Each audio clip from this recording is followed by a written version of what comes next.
We'll call to order the regular meeting of the Eastpointe Community Schools Board of Education, April 24th, 2023 at 6, I think we said it's 33 because it's 2 minutes slow. Please call the roll. Mr. Grunberg. Here. Dr. Early. Here. Mr. Williams here. Mr. Roscoe. Here. Mrs. Rayford. Here. Mrs. Richardson. Present. And Mrs. Grunberg. Here. Okay, next we have the Pledge of Allegiance. If everybody would stand, Dan will lead us.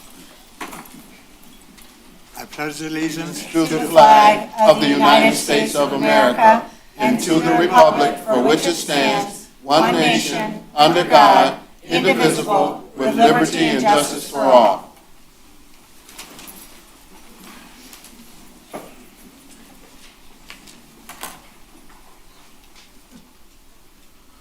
Okay, next I need a motion for approval of the agenda. Place forth a motion to approve the agenda as written. Is there support? Support. Please call the vote. Mr. Roscoe. Yes. Mr. Williams, yes. Mr. Grunberg. Yes. Dr. Early. Yes. Mrs. Rayford. No. Mrs. Richardson. Yes, and support. And Mrs. Grunberg. Yes. Okay, next we have the consent agenda.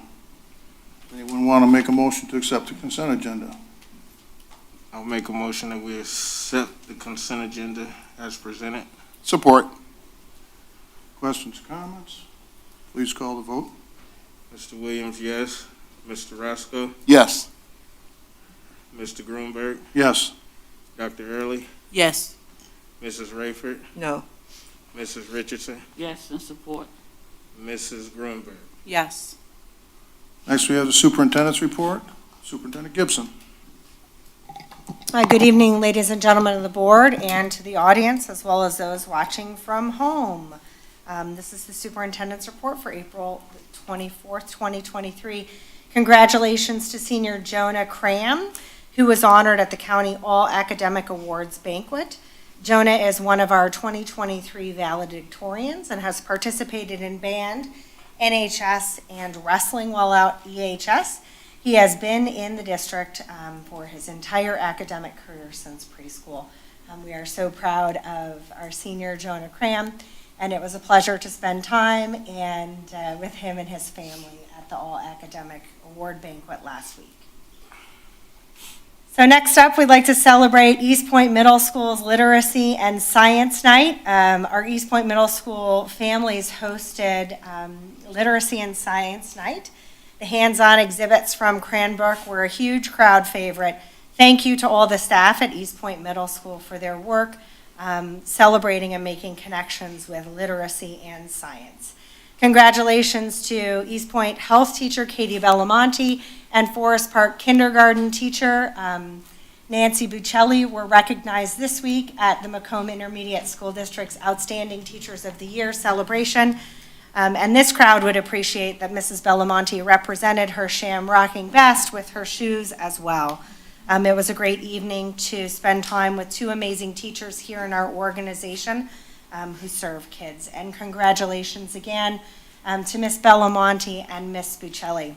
A huge shout out to Pleasant View and the staff at Pleasant View Elementary School for making a challenging task a little bit more fun. Pleasant View hosted a parent M-STEP breakfast where parents were invited into the school and were given M-STEP questions. And the parents got an opportunity to experience what it is like to take a state assessment here in Michigan. The school has also had a number of prep rallies to encourage students to do their best on the annual test. Bellevue Elementary School, and this will be without sound, but they did play Minute to Win It games as a PBIS reward for good behavior. PBIS is the Positive Behavior Intervention System, where we try to reward the children who have amazing behavior. And this video has got over 1,000 likes. and views on our YouTube channel, but it shows our students engaging in all of the fun Minute to Win It games. Also of great note was watching all the staff enjoy how amazing our kids are and how much fun they had doing these really inane and silly games. But we appreciate the help of the volunteers from our high school who came and helped to facilitate and run the games. Thank you to Bellevue Elementary School. So I have to pause. You can see more about the Minute to Win It on our YouTube channel. It's a follow-up to the community gathering that we had at Eastpointe High School, where 2 questions were asked of the staff and community at our community celebration. We had a wide array of answers, but really we had celebrations for everything from individual student success to building success to calling attention to big improvements in academics, behavior, and attitudes. This is a small word cloud that showed the most commonly used words at our thought exchange. When it came to feeling safe, secure, and welcome, there were some clear themes emerging with frequency. First, the concerns about physical safety, and second, the need to feel respected and empowered in work. The highest rated thoughts, as you saw live during the meeting, addressed issues of social emotional well-being, staffing levels, and compensation. Some thought exchange celebrations that we are lifting from that opportunity to connect deeply. One is, it's my first year in the district and I feel like I've found my forever home. The sense of belonging and purpose I feel in this community makes me excited to come to work every day and work my hardest for our kids. Many partners who are working to help our students see the best in themselves. And then a celebration about a student finding interest in geometry. My student using his resume we made in class to get a job. Whilst then the 4th celebration was a reputation change. While slow, the perception of the district is improving and bringing in more students. So the top themes, what we've done since the community gathering is we've worked to theme all of the responses that were brought up. And so we've identified some thoughts. School safety, building, and physical was a #1 priority when we themed all of the work. The second overarching theme throughout the district was respect and empowerment, and wanting to be empowered as professionals. And the third thoughts were on emotional safety for those of staff as well as for children. Additionally, which is difficult to read, but there is a thought about continuing to train staff for behavior and emotional concerns since so many students are crying out for help. Our team is continuing to go through those thoughts and make sure that we are addressing those themes that came up. Congratulations to Pleasant View's 4th grade Ziana M. She's a finalist in the Macomb Intermediate School District Go Green Little Inventors Contest. Ziana's invention is a tree dispenser that can plant seeds. And so in one hand, it's difficult to see. In one hand, Ziana's character has a shovel for her to dig, and then the other arm, a dispenser. But she's also made a note of the gorgeous wig and the dress and the attire as well. Over 225 entries were submitted countywide, and just 26 children were recognized as finalists. 3 other Pleasant View students earned honorable mentions as well. Congratulations to the students and to Ziana. Partnership agreement updates. Eastpointe Community Schools has finalized our partnership agreement last week with the Macomb Intermediate School District and the Michigan Department of Education. Macomb County has customized the template for partnership agreements with the districts and schools identified in this region. This collaborative effort has involved district leaders, the MDE, partnership liaisons, and MISD leaders. The MISD customized partnership template will allow for better alignment with our Eastpointe Community Schools strategic plan and for serving the needs of our local community. Pleasant View Elementary School and Eastpointe High School were identified for comprehensive support and improvement. These 2 buildings will have aligned 18-month interim target benchmarks, as well as 36-month end target outcomes. If the two schools identified do not meet the 36-month outcome goals, the school accountability measures that the district must consider is a reconstitution or closure, extending the 36-month targets in consultation and approval with the MDE, significant changes to the instructional program and non-instructional program, and also a review of the current principal to determine if removal or replacement is necessary.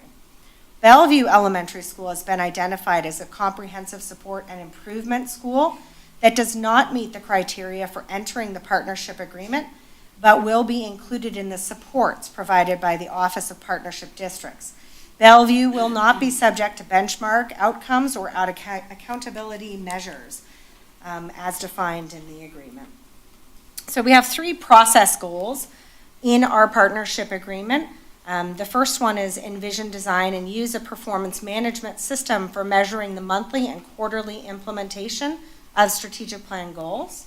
The second is to develop and refine strategies and activities in line with the district's strategic plan. And lastly, to review and refine building level systems for building level improvements connected to the district's strategic plan, such as building level turnaround network, instructional leadership routines of walkthroughs and coaching cycles, teacher collaborative routines, PLCs, parent and family involvement, as well as a multi-tiered system of support. Multi-tiered systems of support are a required part of all partnership districts with the MDE. We will expect that the Michigan Department of Education will approve our benchmarks and outcomes prior to the May 22nd Board of Education meeting. Pending approval, Eastpointe Community Schools instructional leadership will share the 18th and 36-month benchmarks and outcome goals, as well as our plan to ensure that we meet and exceed the benchmarks and outcomes. The strategic plan implementation process is in full swing. Action teams have been created for the 5 goal areas with 10 goal area champions. Goal Team 1 is led by Stephanie Fleming and Lisa Petrella. Goal Team 2, led by Lori Rush and Brandy Croce. Goal Team 3, Stephanie Fleming and Heather Agueros. Goal Team 4, Christina Gibson and Donna Fabian Grossman. Goal Team 5 is Robert Carlessa and Christina Govan. The action team members will be committing 1 year for leading and monitoring the impact of the identified activities for each goal area. Action teams will also determine the key performance indicators that the Board of Education will use to monitor activities and progress. Actually, that the leadership team will use, and then we will report regularly the progress on the goals to the board. Our first meeting for our action teams was focused on building relationships, reviewing the goal area and strategies selected through the strategic planning process, and making any needed shifts to those strategies. The second and third meetings for the action teams will clarify the 5-year implementation plan, and these may shift annually as the district team constantly reviews the data and reflects on the process. On Friday, April 21st, the MSU Office of Extension worked with the Executive Cabinet to facilitate the process of responsibility charting for central office. This process allowed our team to see barriers, opportunities, areas of high responsibility, areas in our organization of misconception, and arenas for action to live into our strategic plan in a central office structure. Our proposed structure will help our organization live into the planning process and ensure that the expectations, responsibility, and role of each position at central office is clearly defined. The intentional work will be used across the district at building levels, allowing us to move ahead with our strategic plan with clarity and purpose by clearly defining responsibilities and roles of staff. So a proposed organizational structure will come soon to the Board of Education as a result of this deep work that we were able to do through responsibility charting. We will be bringing forward the request this evening for an athletic and activities directors. Through our responsibility charting process, we determined a need to allocate additional resources to build stronger after-school and inter-session programming, coaching, physical activity, oversight of first aid, CPR, and AED training, health training, and sports recreation. Athletic and physical activity are a high need for the children of Eastpointe Community Schools, and our team is recommending the addition of a direct level position. It will be a K-12 position and not just a position isolated to the secondary campus. The team will be recommending this district level position, and we'll develop a more detailed job description once the board takes action this evening on the position. Now I'd like to invite to the podium the staff from Crescentwood Elementary School and Principal Kristen Crawford, Jody Austin, teacher Marissa Smith, Julie Kaler, and Lisa Ayrolt to tell us more about the work that they are leading at Crescentwood Elementary School. Welcome to the podium. Please make sure your microphone is on, Principal Crawford, and I will do my best due diligence in being your clicker for this evening. It looks like that screen is glitching in and out just a little bit, so I think best to stay focused on this one. Principal Crawford, welcome. Thank you. Good evening. Superintendent Gibson introduced my team that I'm here with, but we're going to speak to you this evening about some literacy initiatives and literacy engagement activities that we've been doing in our building this year that we're super excited about. Can you go to the next slide? Some initiatives that we've been really focused on are small group instruction, specifically guided reading, leveled literacy intervention, reading recovery, and our transitional kindergarten program. Our high dosage tutoring that has actually been going on district-wide. We have a partnership with the MISD, and we've been doing a lot of professional development tied to literacy in our building. We have also planned a lot of literacy engagement activities, such as our reading month, literacy night. We had an author come visit.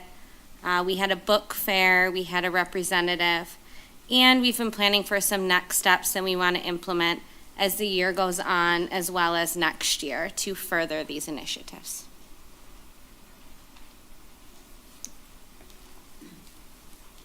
Good evening.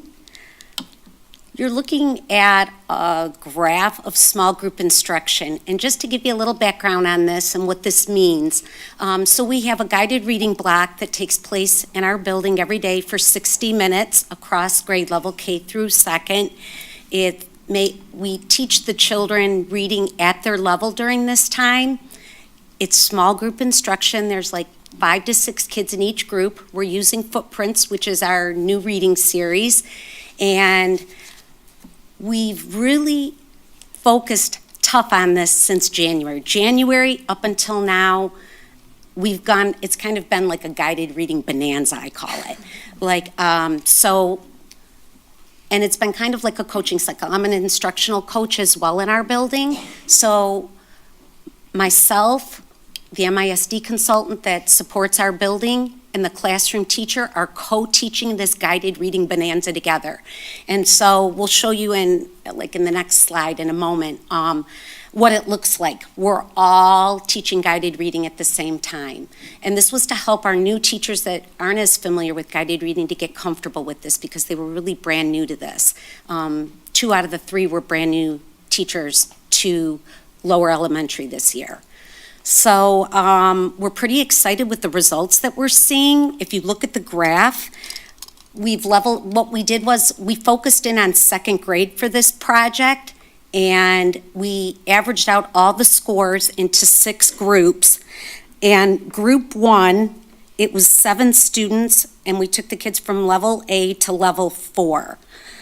Group 2, it was 16 students. We took them from a level 3 to levels 10, 12. Group 3, they started at about a level 6, 8, and they moved to a level 18. There were 8 kids in that group.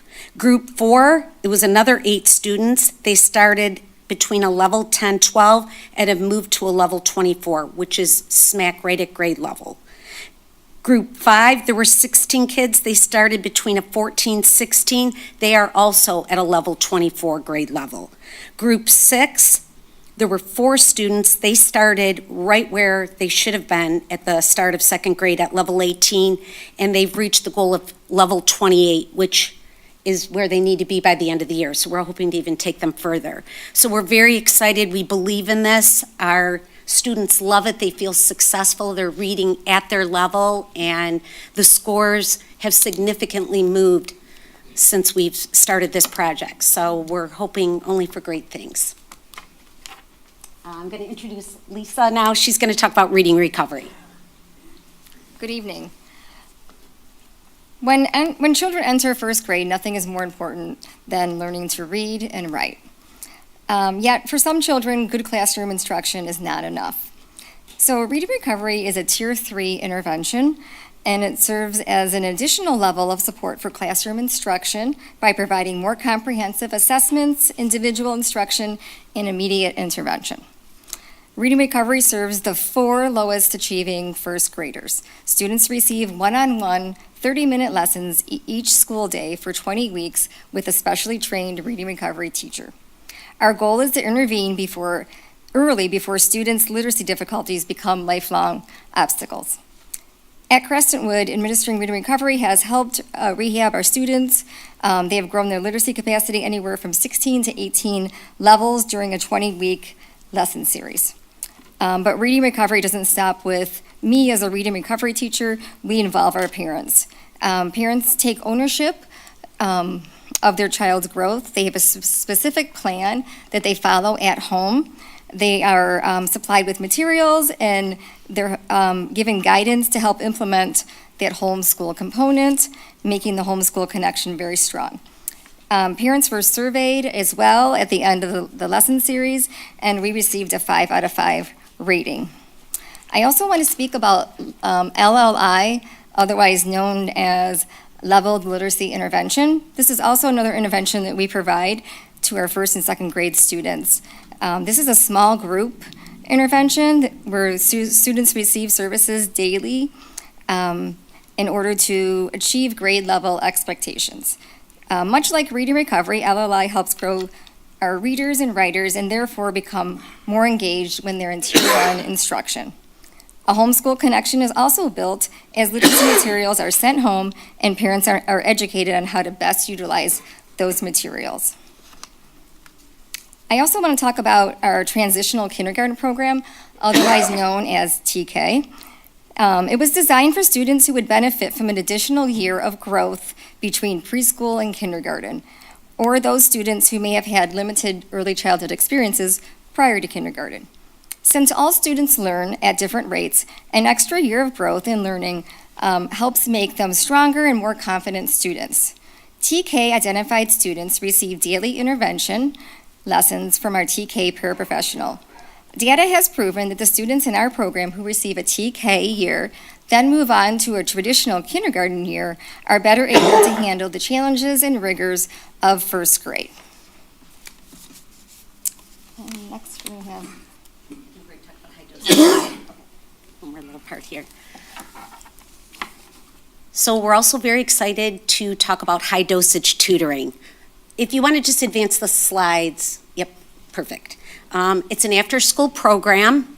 It's directly after school. It takes place from 3:30 to 4:30. It's small guided reading taking place. Our teachers have been trained through the ISD. They attended like an evening training. The teachers receive a generous stipend of $50 an hour to do this, which is really nice. And we're hoping to see tremendous growth. We are just getting ready to test the kids. It was a 3-month high dosage tutoring period. So for 3 months, 3 days a week, an hour after school, Mondays, Tuesdays, and Thursdays, in a small group setting. And we're feeling good about it, but the numbers are going to have to talk. We'll share the results with you once we get them, but we're seeing our readers improving just from our own opinions of sitting with these kids and working with them daily. But we're feeling confident that this is only helping them. I'm trying to think if there's anything else I missed there. Looking at the slides. We did do a pre-test, so we have a baseline of what to look at, and we'll do the testing this coming week. Also, one more thing. Snacks were provided by Eastpointe, and free books went home to the children. to keep at their homes forever and ever, which was really nice. That was provided by the MISD as well. Okay. So our school has partnered very closely with the MISD. Julie is actually the district's educator on loan through the MISD. We also have Diane Berg, a consultant from the MISD, who comes to our building multiple times a week. She's helping us with this small group instruction initiative. She helps us with professional learning session. She models for our teachers. She's helping them implement literacy in the classrooms. And they have also offered a literacy intervention network and literacy coaching network that our staff members have gone to at the MISD as well to help further this initiative in our building. You can. So one thing that we've really focused in this year is the professional learning for our staff. And it's very closely been tied to literacy because this is something that we really wanted to improve, especially knowing that a lot of these students are going to go on to other buildings in the district. We felt it was very important that we're building a strong literacy foundation for them. So for our staff during our weekly PLCs, from 8:30 to 9:30 on Wednesdays, we have done training about power standards, literacy stations, interactive writing, independent reading, interactive read-alouds, how to proctor the assessments, guided reading, creating a guided reading binder so that they're organized and ready to go, how to analyze the data once you've collected it, as well as how to implement writing throughout the school day and not just during the writing block. So how can they be writing in math and science and social studies as well? And then some of our teachers have also attended some literacy professional learning sessions outside of the building, so they're going to tell you a little bit about those as well. So I'm a second grade teacher at Crescentwood Elementary, and I've been able to take place in some professional development through the MISD. One of the professional developments is our literacy modules, which they were several trainings to help teachers develop and understand high-quality reading instruction and differentiated instruction. Another training I've attended is the Keys to Foundational Writing. It's a book study of patterns of wonder. The book allows us to use mentor text to help drive grammar instruction. It's also separated by writing stages so that we're able to reach all students level across the curriculum, not just one set of group for the writing stages. Another professional development that I will be attending is the differentiated reading instruction.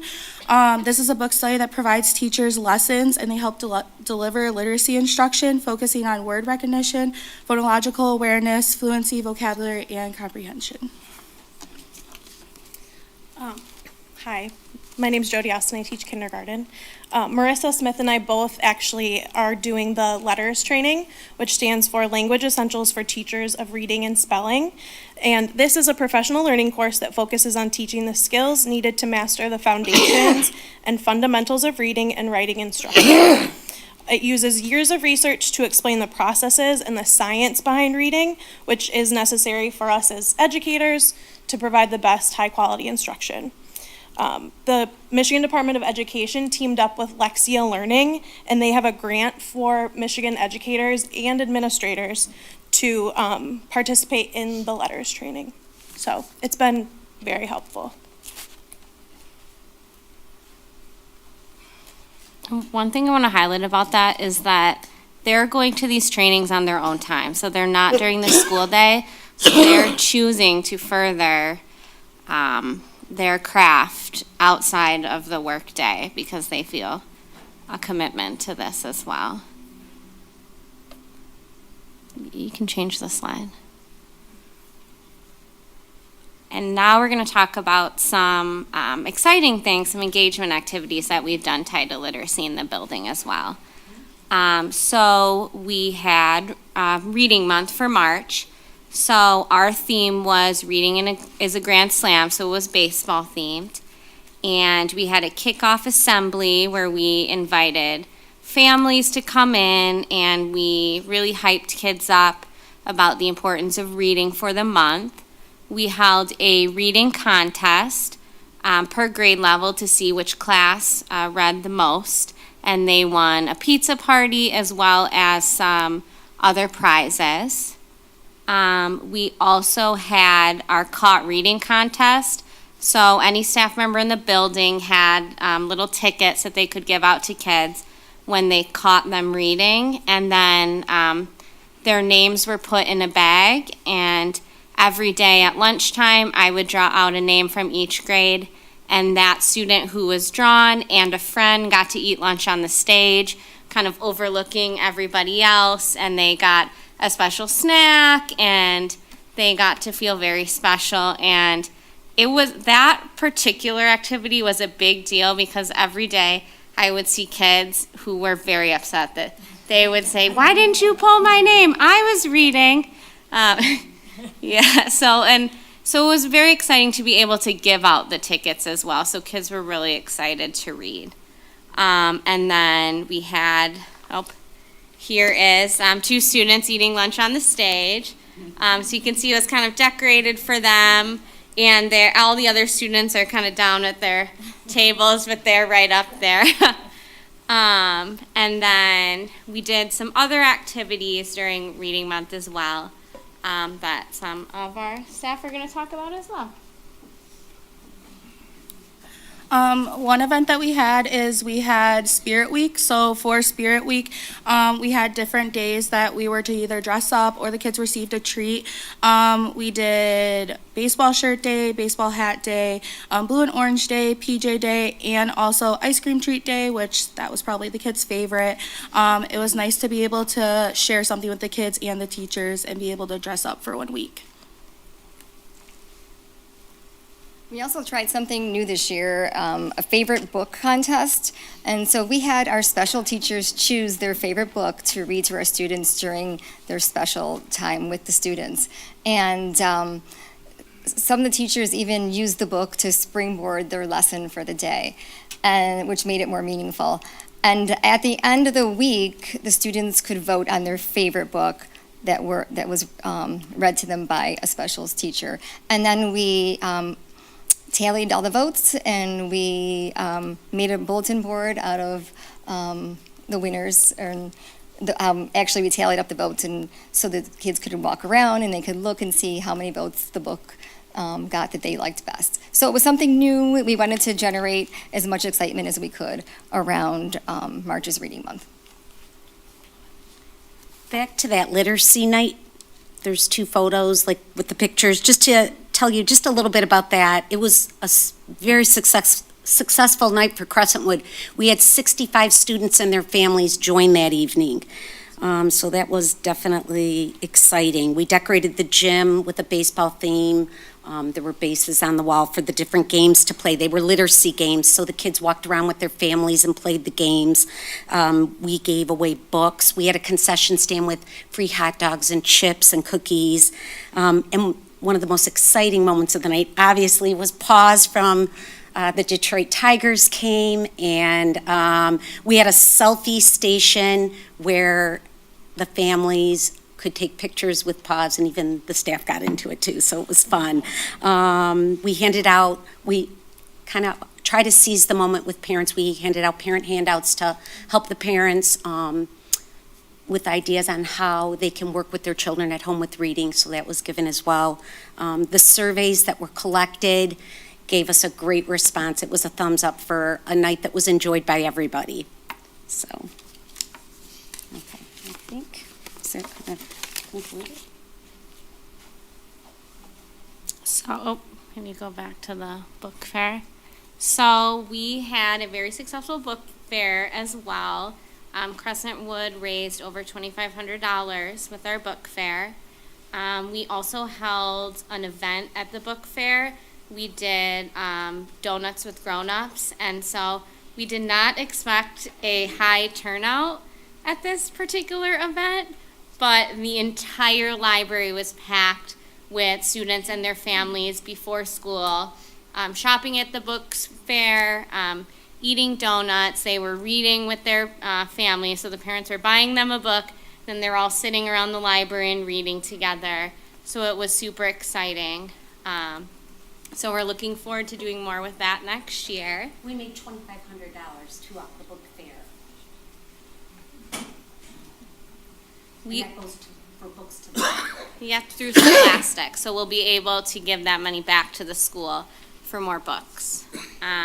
We also had an author come to the building. This is actually super special for me. I used to have this author come read to my students when I was a teacher, so it was cool to have her come to the building now that I am the principal there. And she wrote the book Dinosaurs in My Hair. It's about her daughter and some incidents that she had at school and her hair. She's now on book 3, and so she came in and she read the books to the kids, and she told them about the process of being an author and being the illustrator and what all of that meant.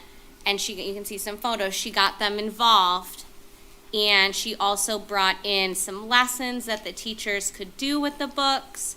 She brought in coloring pages for the kids and pencils and some resources for them, and she also gave copies of all of her books to the Crescentwood Library as well. So we have a number of copies now that the kids can check out if they want to read them on their own. Another exciting thing that we had happen was Representative Lori Stone came and spent the day at Crescentwood. She is a former teacher of 14 years, so she did a great job with the kids. She just jumped right back into being a teacher. She provided the staff with lunch, and she left bookmarks and activity books for the kids, and they are still using them today. So they loved it. So just some next steps. We want to offer additional training opportunities for our staff this summer and next school year. One thing that we're looking into is incorporating the essential practices in early literacy in next year's professional learning. We also want to continue with this commitment to small group instruction for our new staff that may come in the fall, as well as returning staff, because we've seen the data show that this is working. So we want to make sure that we continue to build upon it. And that's it. Thank you so much. Does anybody have any questions for us? I have one. Just one. I didn't ever bring Paul's here. I'm sorry. You should have come to literacy night. You would have seen it. My question, how are the kids identified with the high dosage tutoring? I'm kind of curious. Is it by referral, or is it by activity identified? As they identify, you're identifying through the activity. We actually looked at the data and took the lowest performing students and started there. We called parents personally to see if they could pick their students up from tutoring, so that did play a little factor in who was included, but we started with the most at-risk students and went from there.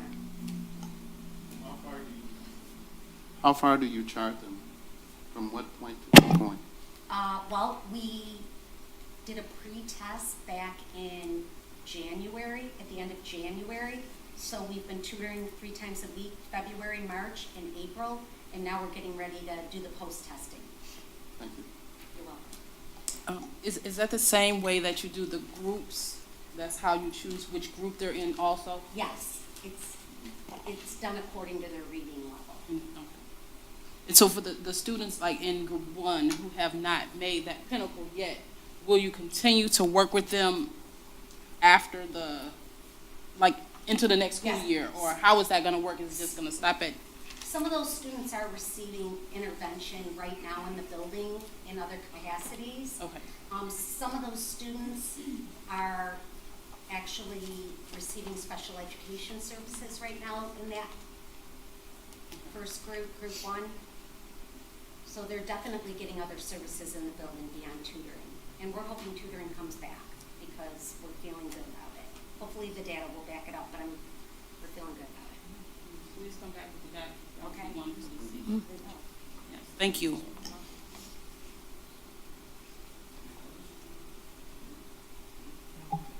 Thank you so much, Principal Crawford, as well as Marissa Smith, Lisa Ayrolt, Jody Austin, and Judy Kaler. We appreciate the time and attention to detail that you put into sharing more about the literacy work that you're leading at Crescentwood Elementary School. Thank you. Thank you. Upcoming events here in Eastpointe Community Schools. May 4th will be a Gleaners distribution at Eastpointe Middle School at 9:30 in the morning. Teacher Appreciation Week is May 8th through 12th. So any parents in the audience or watching online, even a small note of appreciation goes a long way for our hardworking teachers in the classroom. So please consider some small act of kindness to recognize a teacher who inspires learning in your children. EHS Prom is at the Detroit International Banquet Center on May 13th. May 24th, Pleasant View Spring Play will be 7 p.m. at Eastpointe High School Auditorium. May 26th, Bellevue Elementary School will be hosting its second annual Grief Walk. And May 26th as well is the last day for seniors. June 1st will be the Eastpointe High School commencement, 7 p.m. at Macomb College Sports and Expo Center. And that concludes the superintendent's update for this evening. Thank you very much. Okay, the next item on the agenda is the first hearing of the public. We'll open that up at 7:14. I want to remind everybody that this is your opportunity to speak. We do not respond. Also, you have 3 minutes, and please state your name just for the record so we can include it in the minutes, that's all. Does anyone wish to be heard? Thank you. This is my first time ever speaking here. School board members, central office people. This evening you will hear from several teachers. We have worked to comprise a letter, and with thoughts and ideas are from our hearts and our experiences. Please consider this a unified effort to convey our concerns. This expresses what we feel our building needs to move forward. Hello, my name is Diane Peters. I'm currently an instructional coach and teacher at Eastpointe High School. It is my 29th year in the district, and this is the first time I have ever addressed the school board. I come here today to ask you to vote no on the memo which would effectively terminate the employment of Aseneth Jones and Eric Cerisa. As a senior staff member, I've worked in numerous positions and in numerous buildings. This is my first time in many years that I've felt optimistic. Optimistic for a better future, optimistic for our students, and optimistic for our staff. A little over a year ago, our building was a mess. There were no systems, no directions, and the climate and culture was non-existent. In the last year, we have changed. Are we perfect? No. But we are in a much better place, and we improve every single day. For those who know me, I'm a data person. One of my favorite quotes is, without data, you're just another person with opinion. So let me put some data into this. Under our previous administration, we had a mass exodus of teachers that left, mostly in my opinion, due to administration at the time. And some of these teachers had been with us for years, like 10 years.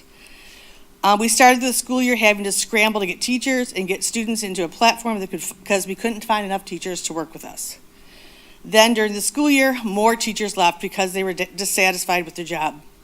Fast forward to this year with our current administration. We've had 4 teachers resign this year.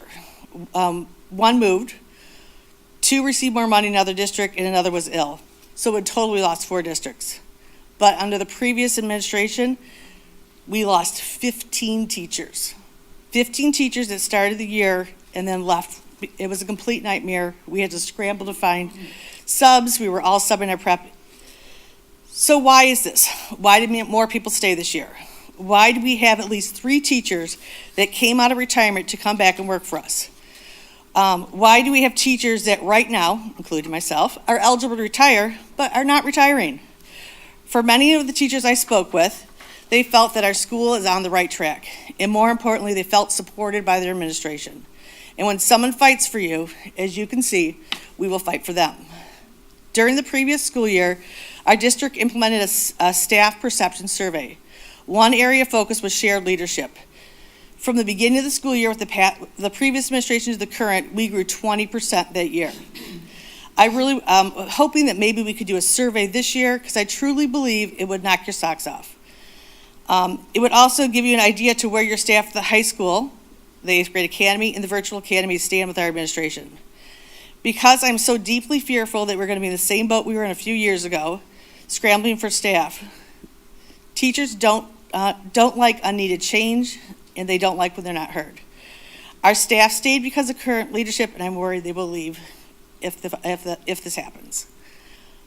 I think that's my 3 minutes. Yeah, well, your 3 minutes was up, but I saw you had a prepared statement. I was going to give Oh, a little sorry. more liberal if you were speaking for the whole group, but if others are going to come to speak. Once again, please state your name for the record, and you have 3 minutes. Good evening. It's good to be with you this evening.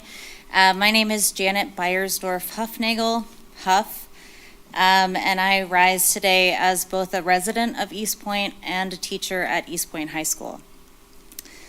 John Hattie is a well-respected researcher of student achievement. In 2016, he and his team recognized collective teacher efficacy as the #1 influence related to student achievement. Its effect size of a gain of 1.57 is huge. It is more than 2 times bigger than that of feedback, which is a gain of 0.72, and almost 3 times bigger than the effect of classroom management, a gain of 0.52. The message seems to be clear. To quote, "Together, teachers can achieve more, especially if they collectively believe that they can do so." However, in the 6 years I have been in this district at Eastpointe High School, we have not had much collective efficacy. This is directly correlated to the challenges presented by staff and administrative turnover. In 6 years, I have had 7 sets of administration. 6 years, 7 sets of administration. We start to make gains under new leadership, and then they leave, and we start over. This process of starts and stops is damaging to staff morale. But more importantly, it is damaging to student learning and achievement because we as staff then struggle to build or maintain collective efficacy. The most progress I have seen in my 6 years here, and we are making progress. Just want to let you know your 3 minutes is up. Oh, sorry. Building collective efficacy requires stability and trust. These things are built over time and through relationships. My ask of you tonight is that you take into consideration our experiences in the building and in our classroom and retain our current leadership to continue the progress we are making at EHS. Thank you for your time. Okay, going forward, what I'll do is I'll give you like a 30-second warning. Okay, Okay, perfect? sounds great. Okay. All right. Because I know how it is. I mean, you get there and if somebody says, your time's up, and it's like, oh, wait a minute, you know? So I want to make sure, 30-second warning's good? Okay. I'll try and meet the job here. Okay, good evening. My name is Bridget Kaszewski, and I'm a 33-year veteran educator, beginning my journey in, at the time, East Detroit Public Schools in the fall of 1989.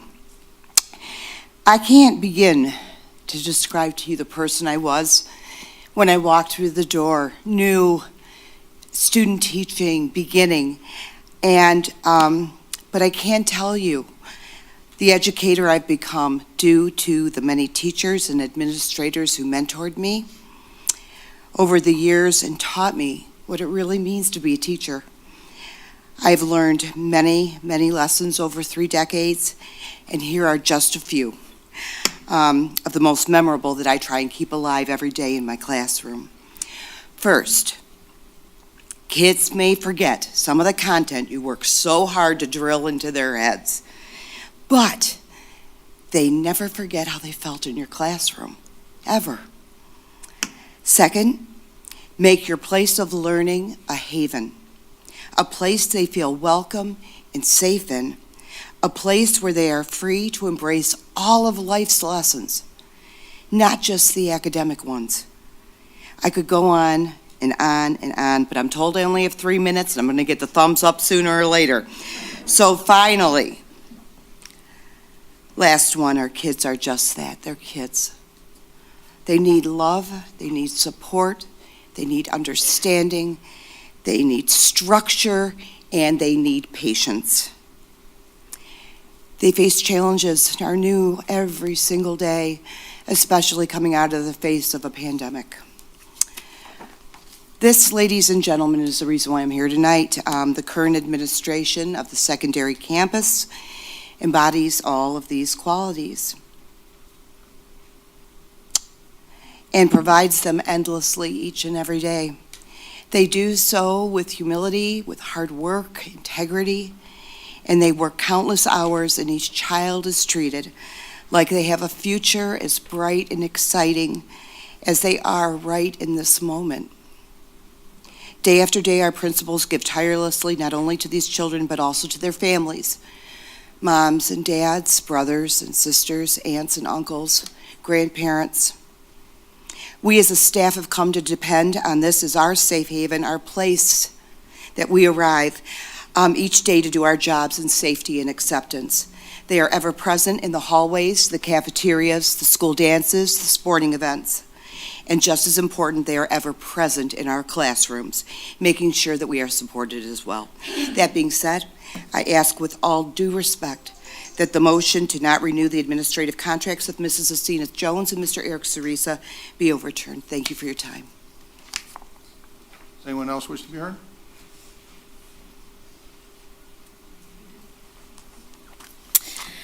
Good evening, members of the Eastpointe Schools Board of Education. My name is Laura Byrne, and I'm an instructional coach and interventionist at Eastpointe Secondary Campus. I've spent my life in this district as a student in K-12, and for the last 26 years serving the students of Eastpointe as a middle school and high school teacher. Today, I like my colleagues, have never addressed the board before. Today, however, I feel compelled to speak on behalf of my current administration. Working as an instructional coach for the last several years, I've had the opportunity to work very closely with all 9 of my principals since coming to the high school campus 14 years ago. Each principal comes with grand ideas of how they're going to run the building. They try to implement systems that have worked in previous districts. Some have had minor successes, but most have had little to add because so much of what they are suggesting has already been done. Eastpointe is unique and has unique needs. How many high schools in Macomb County house an 8th grade and a virtual academy? Just us. In December of 21, we found ourselves again with yet another principal who left halfway through our school year.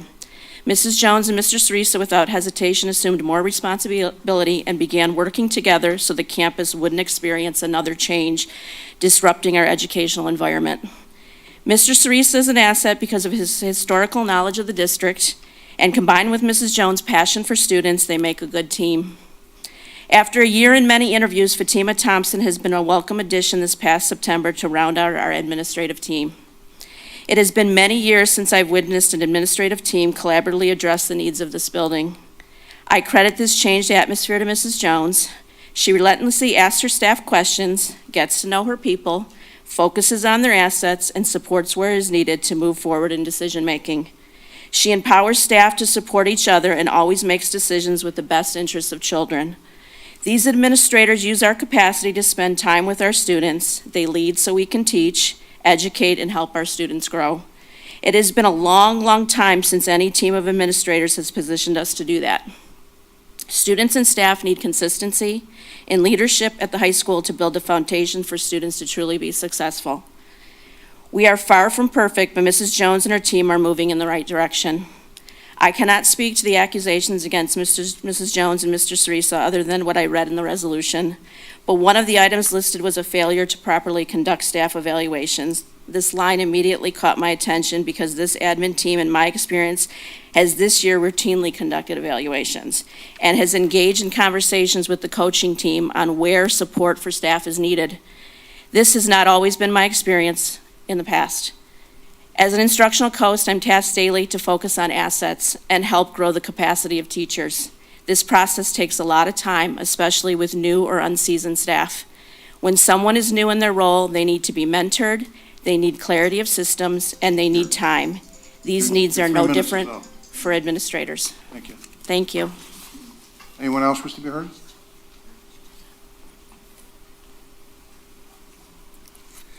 Good evening. My name is Lori Dickerhoff, and I've been a special education teacher here for 23 years, and one thing I've learned tonight is I'm the baby of this group. The majority of my time has been at Eastpointe High School, the Virtual Academy, and the 8th Grade Academy. Over the past 23 years, I've had at least 13 principals and 15 assistant principals, many of whom were in place for a single year or less. Our current seniors have had a different principal each year since 8th grade. Lack of stable building leadership has hurt our kids, and it has hurt our staff. We talk about building relationships with our students, but actions speak for themselves. Our kids have learned not to trust that their school family will be intact when they come back in September.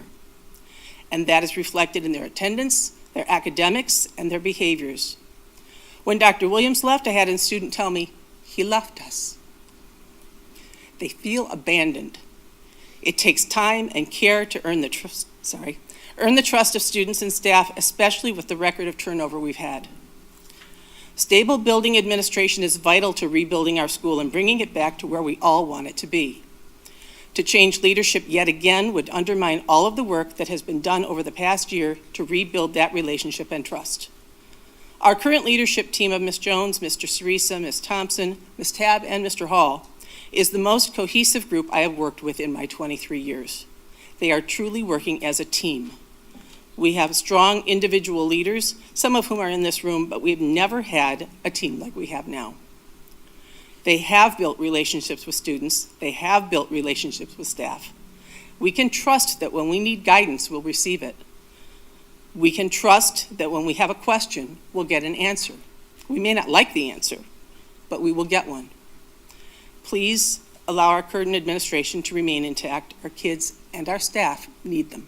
Thank you. Thank you. Does anyone else wish to be heard?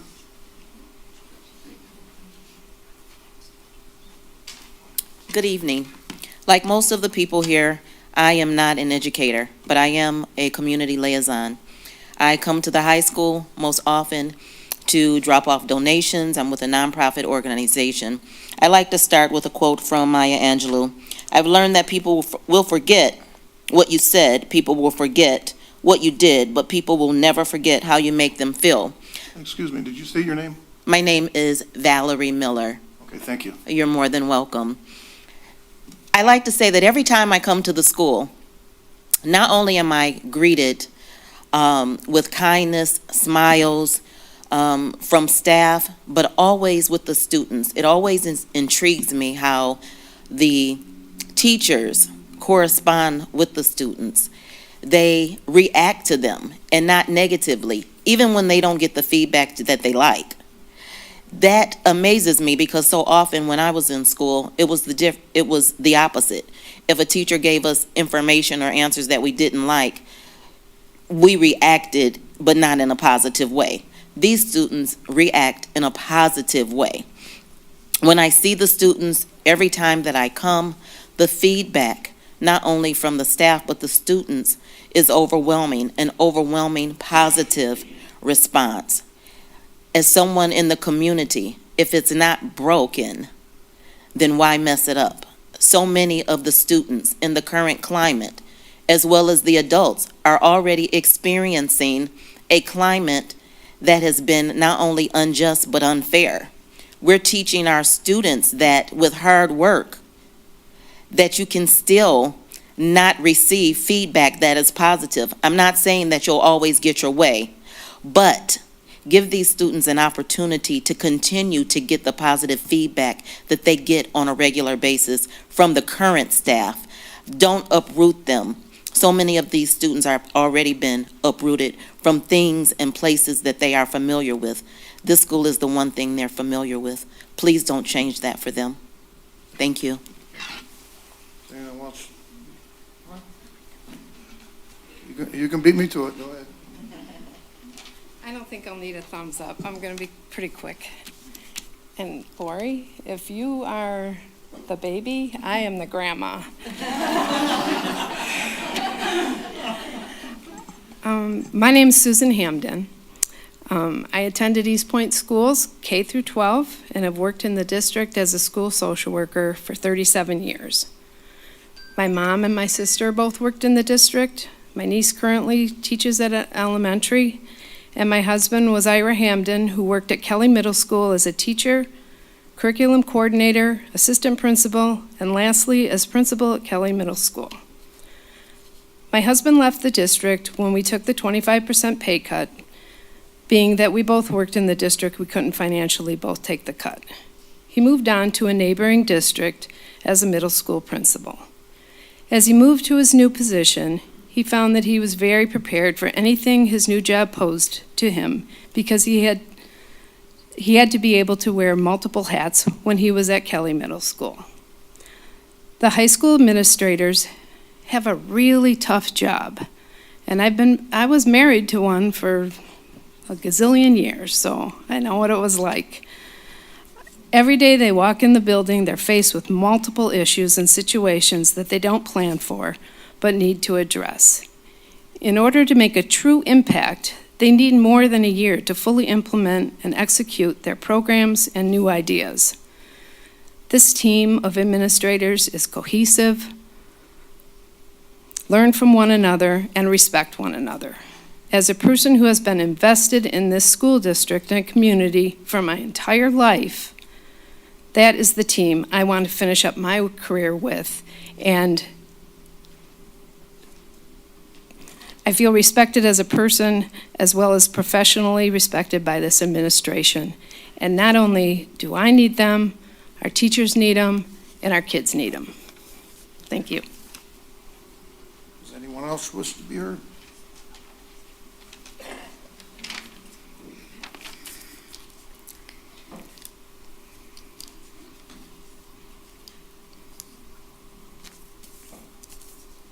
Good evening. My name is Patty DeRosa, and I am a proud teacher in our district for 28 years.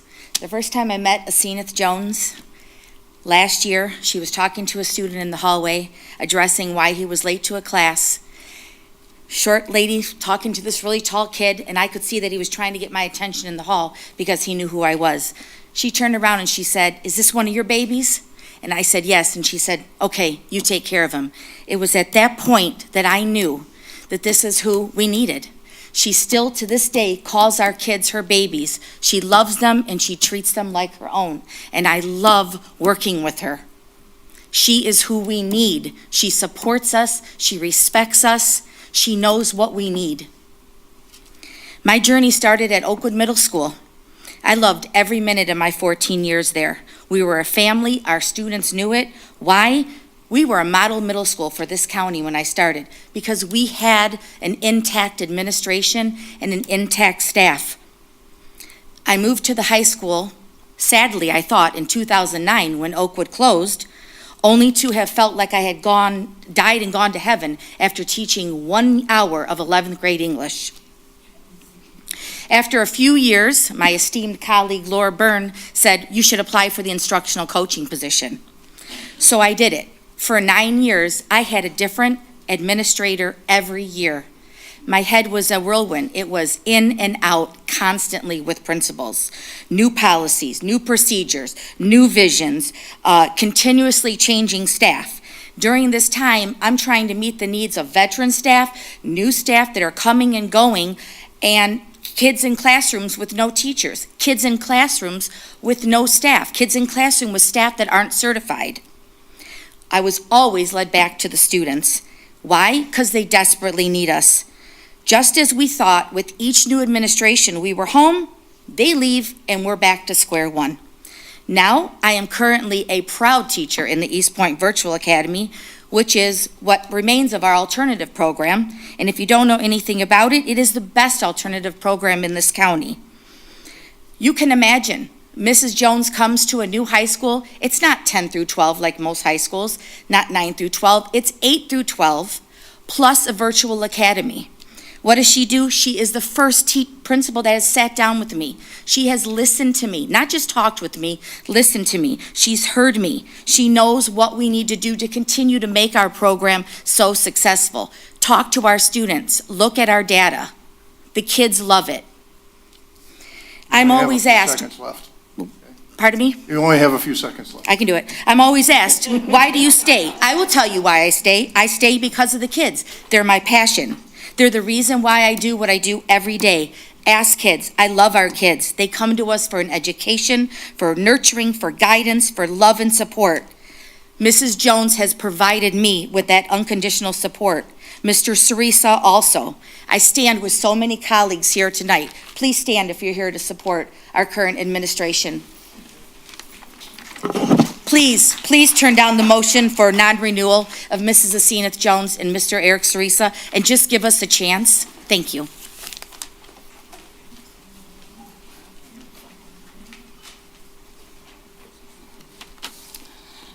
Good evening, everyone. My name is Kira DeFrance. I am here tonight as a resident of Eastpointe, an alumni of East Detroit High School, class of 2000, and a current employee of Eastpointe High School. And to my knowledge, the one of only 2 special education teachers in the district certified by the state of Michigan in the area of cognitive impairments, as well as a coach at the high school. I just have a couple of questions. How can anyone buy into a system when the people in charge of hiring the personnel do not seem to be buying into the system themselves? It's a question I find difficult for me to answer right now. With the revolving door of high school administration serving the high school for most times less than a calendar year or 2, teachers are left scrambling to keep up with the changing policies under new leadership. How about the students? How do we expect growth from our student body or population at such a crucial time in their lives, when the expectation or rules continuously change? How do you expect them to develop any real connection with the adults and community here in Eastpointe with the ongoing changes? How many graduation speeches have we listened to about the ongoing administrative changes? When will that stop? So as teachers, we're given more than a year or 2 to prove growth in our areas identified as our own professional weaknesses. Why is that professional courtesy not being granted to our current administrators? 2 years ago, with the support of Lori Rush, we started mapping out bringing back the work-based program for students with cognitive impairments. It should be noted that this was under a different high school administrative team. Finally, this year, under the leadership of Aseneth Jones, the work-based program, with sufficient backing from both special ed department and high school administrators, is now up and running successfully. Despite the ongoing stress created by the constant changing leadership at the high school, the current administrative team, Aseneth, Eric, and Fatima, have been more present, more accessible, and more supportive to me as a teacher and as a coach. It's very telling when my students can identify Ms. Jones, Mr. Cerisa, and Ms. Thompson in my classroom. I appreciate them all greatly, and it would be a devastating loss to those of us who are currently committed to this district. Thank you.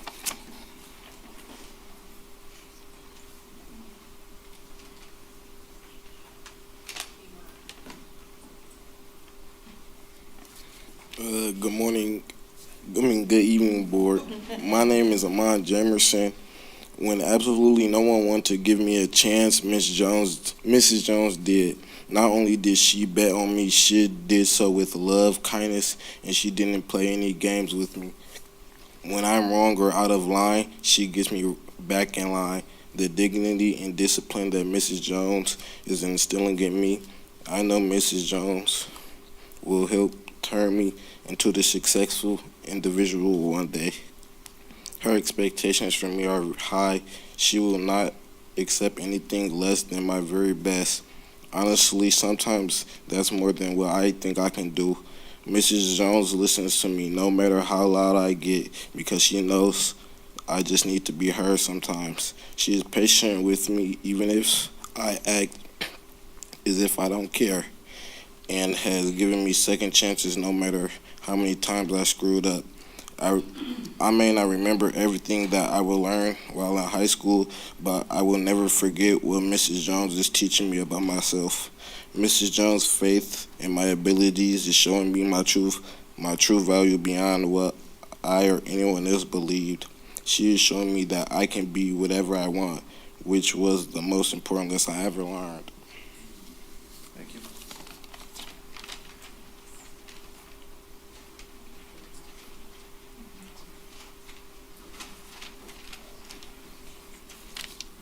Good evening, board. My name is Tari, and this is my sister, Gamaya. My sister and I just recently lost our mother. The loss is still very devastating for the both of us. Throughout this time, Ms. Jones has provided us with constant support. She has been everything that me and my sister has ever needed.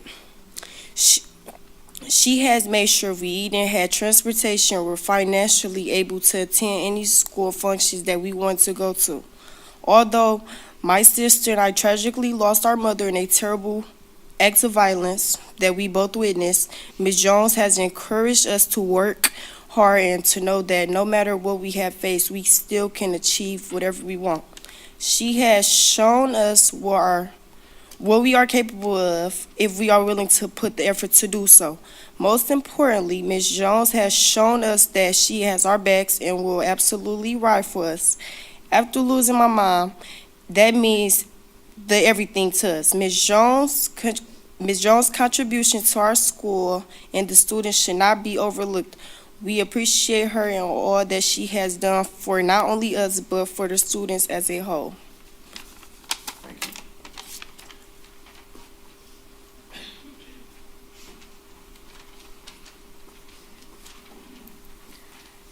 Good evening. My name is Ariane Broom.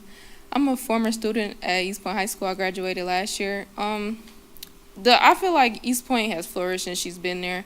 I never felt more appreciated and more helped out. Like with my home life, I was homeless and I didn't feel homeless because of her help. She has her team, which was last year was Miss Mangum and Miss Tab, but this year it's different. But she's just doing more and more for the students, and I feel like why change that up? Like she's speaking their language. She knows how to deal with them. Other people, they'll probably just be like, okay, suspend them. But she's actually taking the time to talk to the students, give them a chance. And I feel like if you change the leadership, it's just going to start the progress over. Then the rates are going to go down even more because they're probably not going to respect the new people that come in. So I feel like you should just keep the motion going with Ms. Jones because she's making progress. She's actually showing that she cares. So that's all. Thank you. Thank you. Anyone else wish to be heard?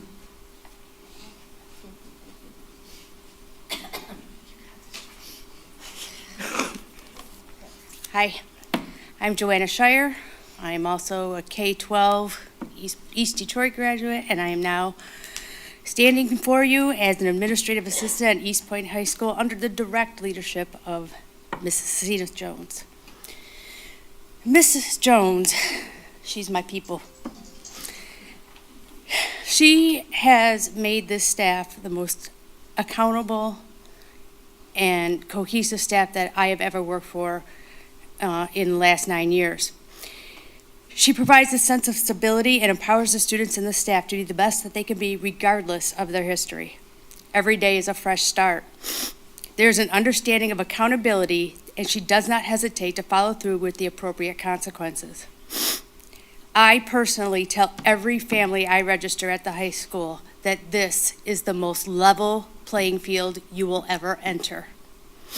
She does not see color. She does not see academic greatness or failure.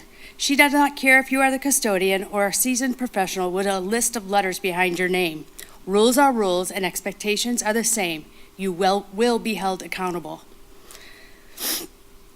Mrs. Jones has the confidence in us as a staff to do the task to the best of our ability. She respects our thoughts and supports our decisions that we make on a daily basis. I can come to work every day knowing that I matter and I am valued as an employee. This is empowering and provides me with the confidence to be better. What an incredible feeling. How many of you can go to work every day and say that you feel that way? I'm sure not many. Mrs. Jones is very visible in this school. Very rarely is she sitting behind her desk. She knows most of the students by name. She has an open door policy for all the students and their parents. She is always available to her staff when needed. I know that firsthand. She is compassionate and cares deeply for the people she works with, especially the students. And just to be clear, don't ever say these kids. They are our children. Yes, She is the mother to of approximately 1,000 children on a daily basis, and she is very passionate about that responsibility and takes it very seriously. The students know what's expected of them, they know that she cares, and they are confident that she will do whatever it takes to make sure that the experience that they have at our school is the most positive and successful experience. I am asking you to please reconsider your position on renewing the contracts of our administrators, both Mrs. Cenas Jones and Mr. Eric Sarisa. They have been an intricate part of making Eastpointe Community Schools a better learning and working environment for all. Thank you. Thank you.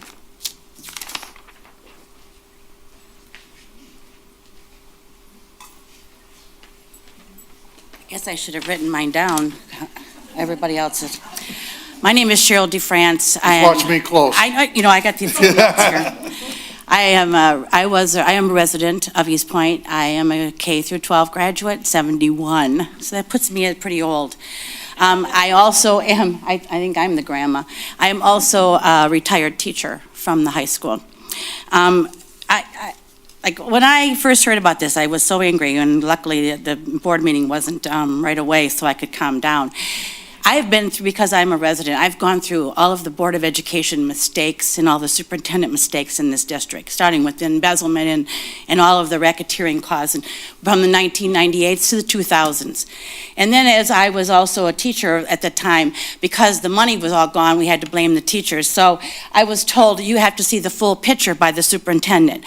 And so we had to take a pay cut, because otherwise the state was going to take us over. So the teachers took a pay cut for all of the problems that happened with the Board of Education.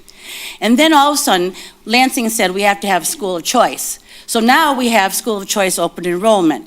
Any other district opened only to their county, but not this district. We opened to all counties. So now we have kids coming to that school. And I was also told by an officer in the union, and then he said, you gotta make sure that you understand and not what the wish is, because if you have this wish that they close up the district, well, you're gonna have to lay off teachers. Well, you can't even get teachers anymore.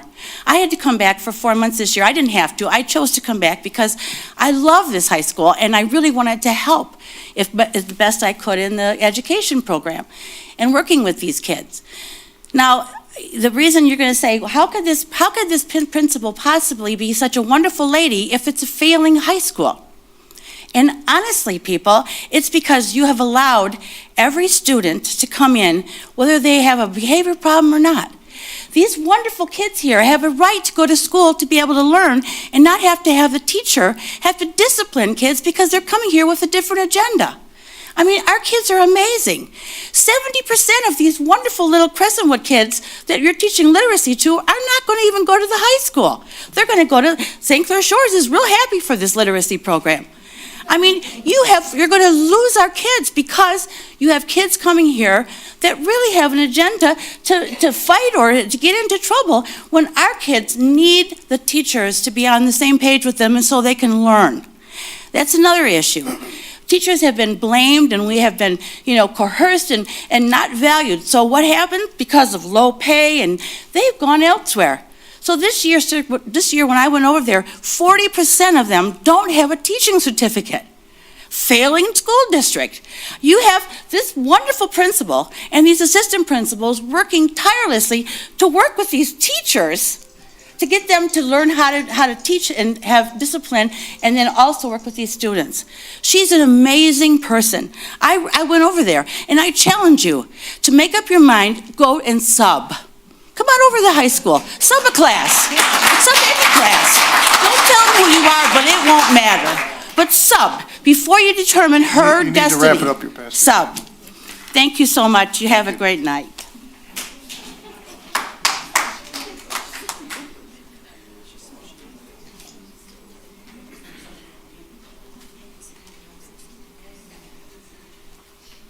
How you doing? My name is Donovan Hall. I work security. I'm also the head football coach at Eastpointe High School. In my 3 years since I've been here, since 2020, I've had at least maybe 4 assistant principals, and I've been through 2 changes of principal in the building. To get these kids to be successful, to set these kids up for positivity outside of this building, It has to be some accountability, some respect, and a level of consistency at a high level. If we don't give these kids that, we're doing them a disservice no matter who we bring in this building. We're doing these kids a disservice. We get kids from the inner city of Detroit who have different problems that not everyone can meet, but I believe Asina Jones can, and she has thus far. We don't agree on the same thing, she'll tell you, but I do believe that she's taking us in the right direction, better than I've seen in my time here thus far. And those are one of the reasons I left the school district I was in to come back here and do what I do. So I just ask that you guys at least reconsider it, the very minimum. Reconsider it.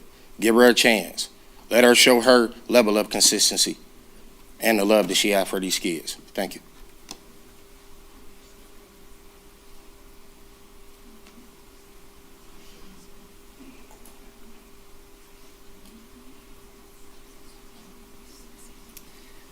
Good evening.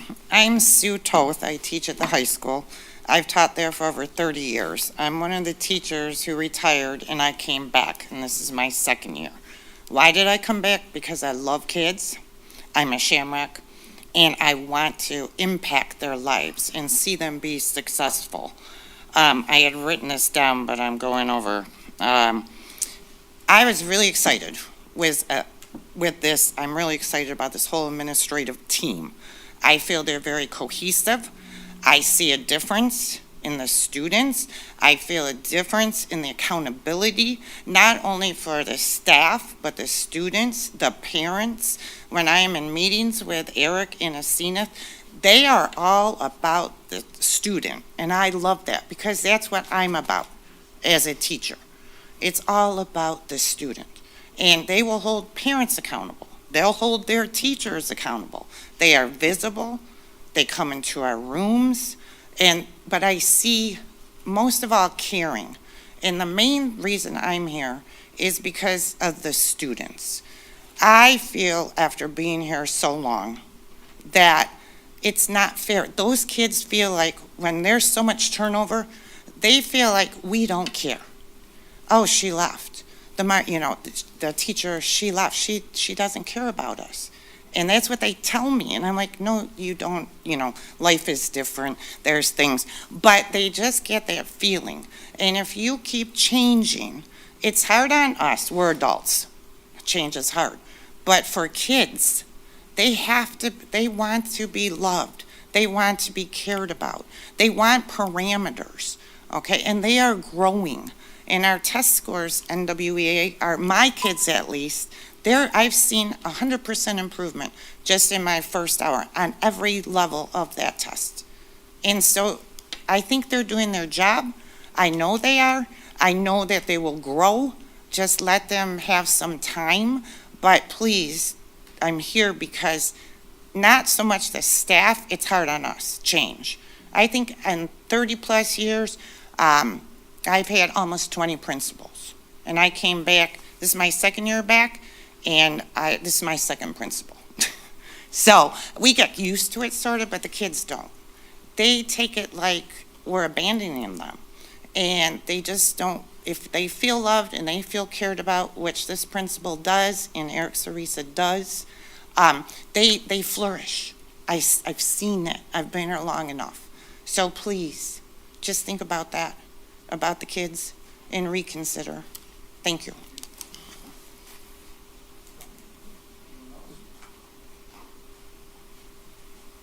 Just here for moral support. Hi, I'm Angelina Davis, and Ms. Jones, she helped me. Angelina Davis. Okay. Ms. Jones, she helped me realize that I was a student first and then an athlete. Her words are way more motivational than any words I ever heard. She realizes when things is wrong with me as a person. She realizes everything about me, and she helped me just, I don't know, but Ms. Jones is just a good person. I watch her help kids with scholarships. I watched her give kids food because they was hungry during the day of school. Ms. Jones is just a good person, just taking a job that she loved from all of us kids, which is her, and her us kids more. So it's more, but but thank you for letting me speak.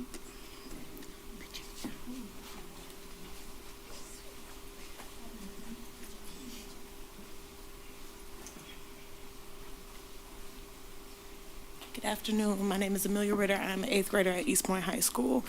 It was just a few things that were heavy on my heart today, and I just wanted to say Ms. Jones is an incredible person. It's so many things that I want to say, but can't really get into it right now because of my emotions. My emotions are all over the place. But Ms. Jones is an incredible person. If you see her, you will see her out in the hallway trying to help everybody. It's not one person in that district or in that school that she has not helped. Ms. Jones is the best person that you will ever meet, including Mr. Eric Sarisa. So it's just a lot of things that I want to say and can't really say it, but they're just incredible, and including Ms. Tab and Mr. John Hall. Everybody there is incredible. Everybody that you see out in this crowd is here for them. They're not here for anything else, they're here for them. That's what they're here for. And we would just like for you guys to say no. Thank you, have a good night. That's an 8th grader.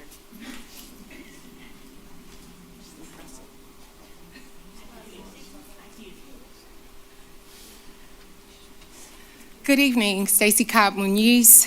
I'm currently a member of City Council, but I'm also a 10-year Eastpointe resident. And tonight, I think you have heard the voices of the residents, you've heard the voices of the students, you've heard the voices of the teachers who are in support of their current administration. They value consistency, they value leadership, they value the structure and the positive change that they have seen in just a short time under the current administration. And they have used their voices tonight, and they have spoken with their presence. We have in the city of Eastpointe approximately 1,993 high school aged residents, but only about less than 30% of them attend our local high school. And we have got to find a way to bring all of our Eastpointe residents back into our Eastpointe school district. And it sounds like you have the start of a solution in the current administration at Eastpointe High School.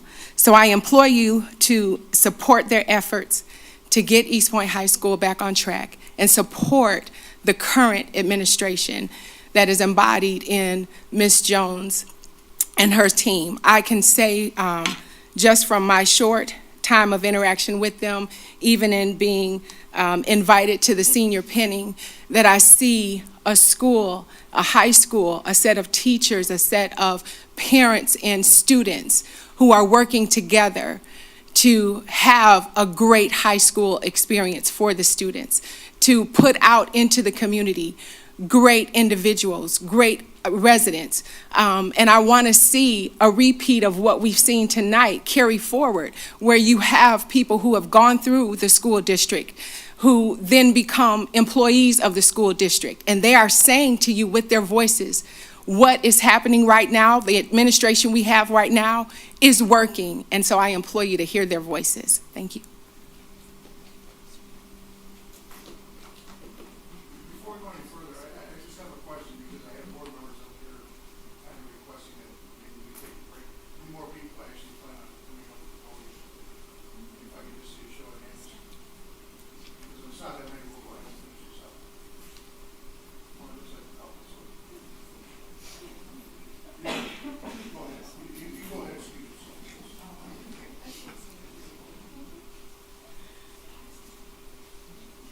If you want to continue, go ahead.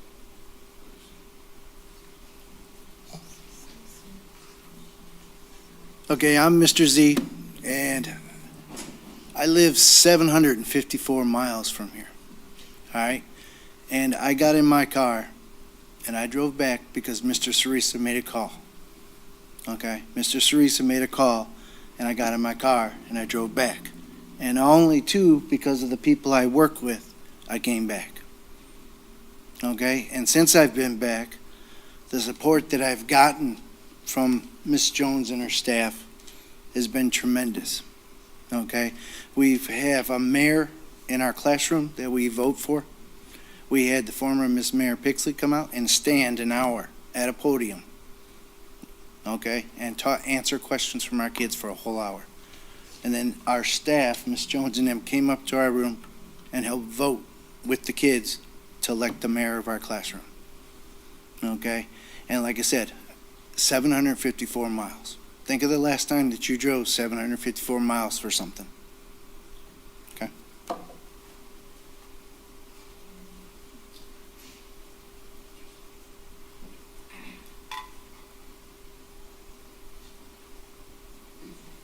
Good evening. My name is Julie Netsky. I'm the school psychologist at the high school, and I wasn't planning on speaking, but I'm kind of compelled to speak, so thank you for the opportunity. Just to personalize my experience at the high school, my job entails testing students, but it also entails a lot regarding discipline when students make bad decisions and we have to kind of bring them back and talk to them about it.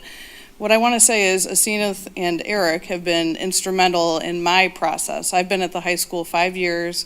This is my 4th principal. But anytime I need direction or I need to have a collaboration, both Aseneth and Eric are very approachable, they're accommodating, they're transparent. I know that I'm having real conversations with real people. There are no hidden agendas, which I've worked in other capacities with, many administrators in my 23 years as a school psychologist, and, it's refreshing. So I can say, again, the leadership that we are experiencing now, like hearkening what everybody else has said, it's helpful for us to be able to do our jobs effectively.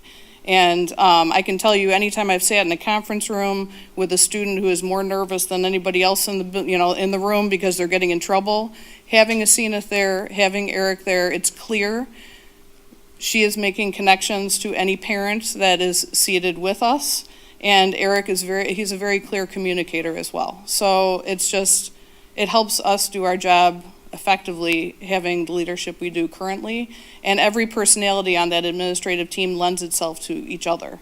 They all bring something to the team dynamic, and again, it helps us as a staff. Thank you.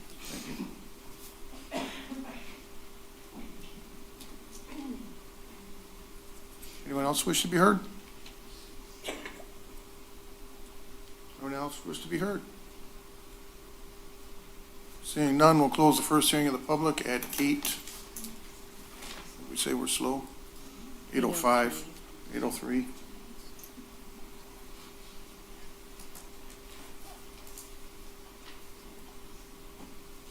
Next item on the agenda is discussion action, Board of Education reinstatement, student number 5. I believe we have a recommendation from the reinstatement committee. At this time, we recommend that the student get further, not be reinstated at this time. That is a form of a motion. Yes. Is there support? Support. Please call the vote.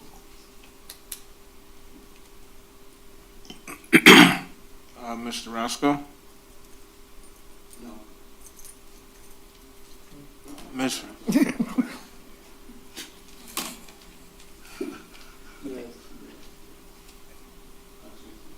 Miss Rayford?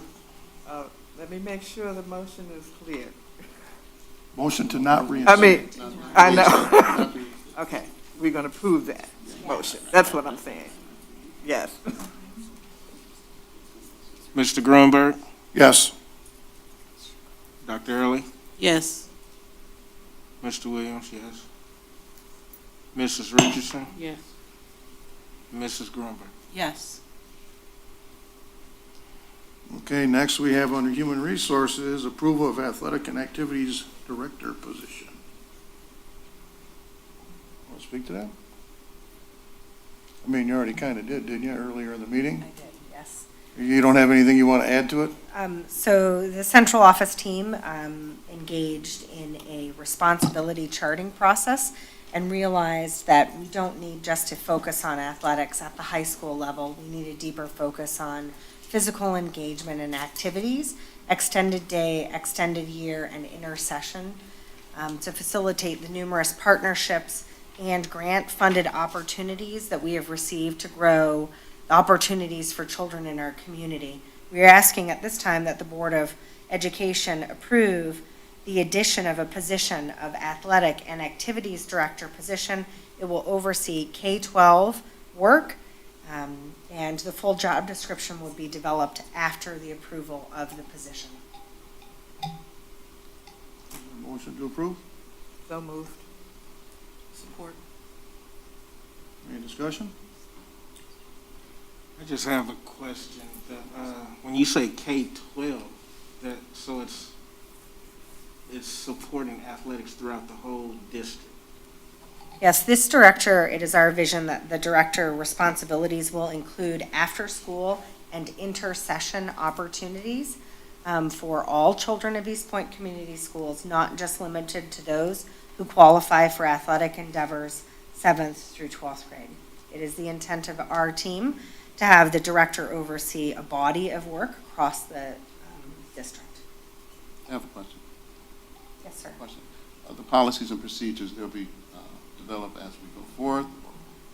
So what we're asking for at this time is the approval of the position, and then the team will develop further a job responsibility and a job description based on the areas that we identified in our responsibility charting that we did. There will, at a later time, come to the Board of Education a proposal of a reorganization of central office as well. This is step one. We felt it was key to bring this position forward at this time because fall sports start very quickly. Coaches will be working on fall sports. Donovan is probably starting on his football stuff now and already has been working on it. The team did not want to wait to bring the full organization forward. We wanted more time to ensure that the plan that we have is going to address all the needs of the district. We felt like just bringing this position this evening. Thank you. I have a question though. Because I take care of a little human 2 days a week, the Early Learning Center won't be included in this? At this time, the target audience will be K-12 oversight of the athletic director and activities director. We may expand it, but the Early Learning Center has a number of grant opportunities and initiatives that they are already working on. So we will be targeting kindergarten through 12th grade with the activities and athletics. They need that energy. They do need the energy burned off. We do not disagree on that. Well, they get a whole petting zoo there. And I have. I'm letting you know. I just want to reinstate, will we He has a be tendency to able bring out a whole as, petting zoo. will we be able as the group or the board to go through the people that you're going to have for this position? So the Board of Education will approve the final hiring of the individual. It is not the board's responsibility to necessarily sit in on interviews, but I would be happy to involve the board in developing questions that you think are key to the individual that we find. And the board would more than graciously accept information and input on an ideal candidate. But you would allow the district to do the hiring process, and we would bring a recommendation to the board's attention. And before we vote, I just have a comment, and you can tell me if I'm wrong, but I think in strategic planning, we actually identified this as a weakness for those that sat in strategic planning. I think I see some familiar faces out there. But it was a weakness, especially, we saw it in the lower grades, as to where student activities after school and feeder programs and things like that weren't where we want them to be. So it was a weakness, and it's something, and it is a key portion, or it's a key element, let's say, of the strategic plan, is to increase the activities of our students after school.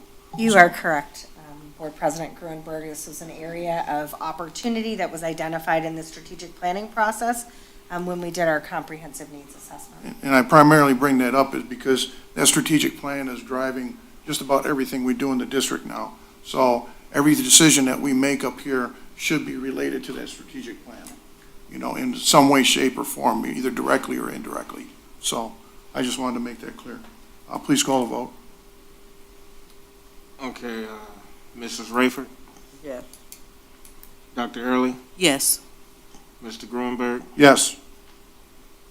Mr. Williams, yes. Mr. Roscoe, Yes. Mrs. Richardson, Yes. and Mrs. Grunberg. Yes. Okay, next we have second hearing of the public, and we'll open that up at 8:10. And since they already asked to be recognized prior to the meeting, I am going to recognize this young man up here in the front seat. He had something he wanted to share with us. Thank you, Mr. President. My name is Mr. Zander. I'm the ambassador for East Detroit High School.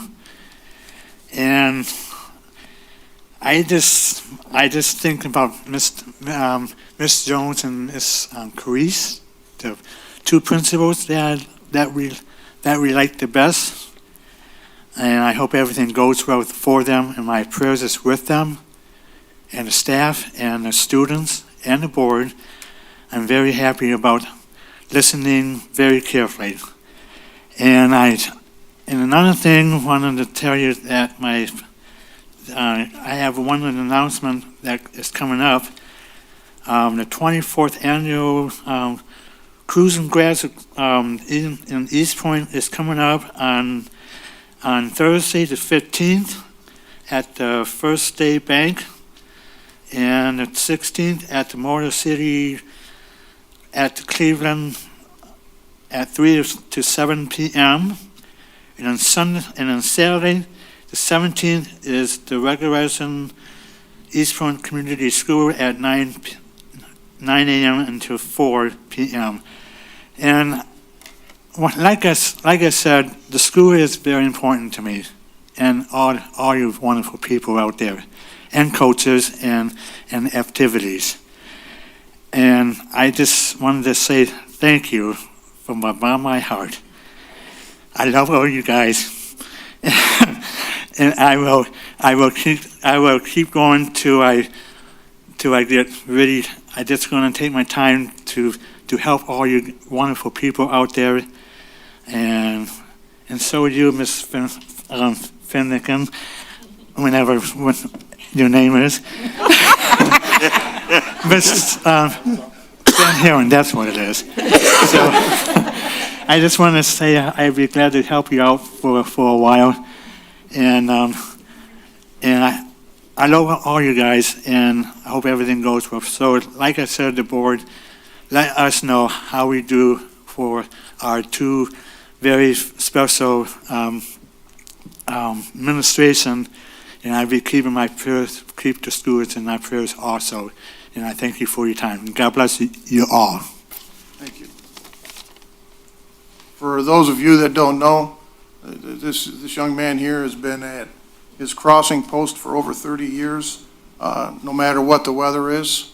And I just have to remark here, because we don't normally have this number of people in the room, and I just want to make sure that all the employees of the district realize this man, he's rather special, and he's a very special person in this district. And I don't think he always gets what he deserves.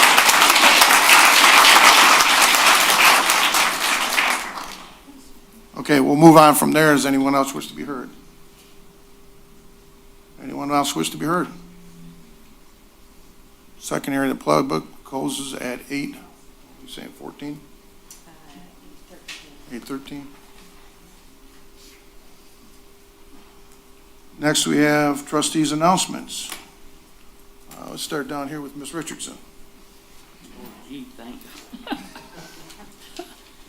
Well, first of all, Mr. President, I really enjoyed that Crescent View Elementary School presentation.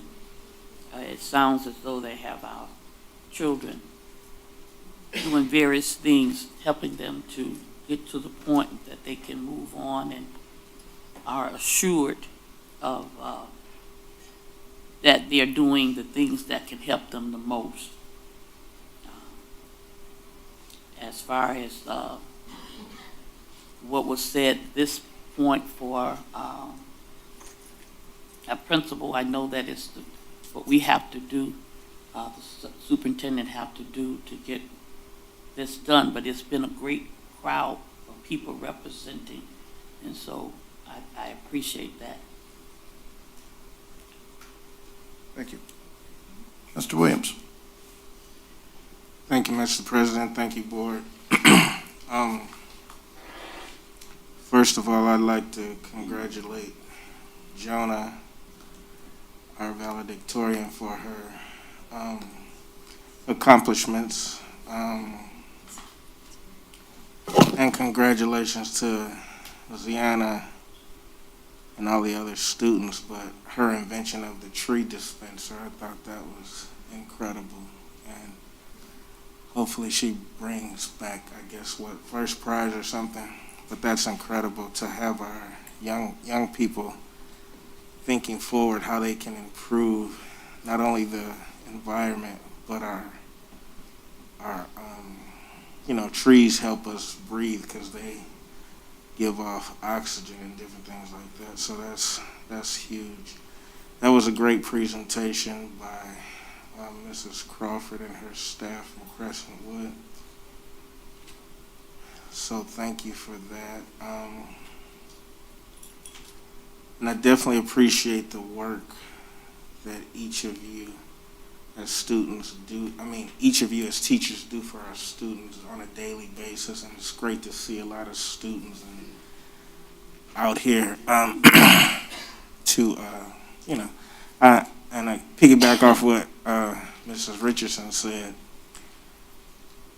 We have these meetings twice a month, every month during the school year, so we would like to see a crowd like this in support and just throughout the school year to know, in ups and downs and different things like that, that you are attentive and you are involved in what actually goes on. So continue to come and just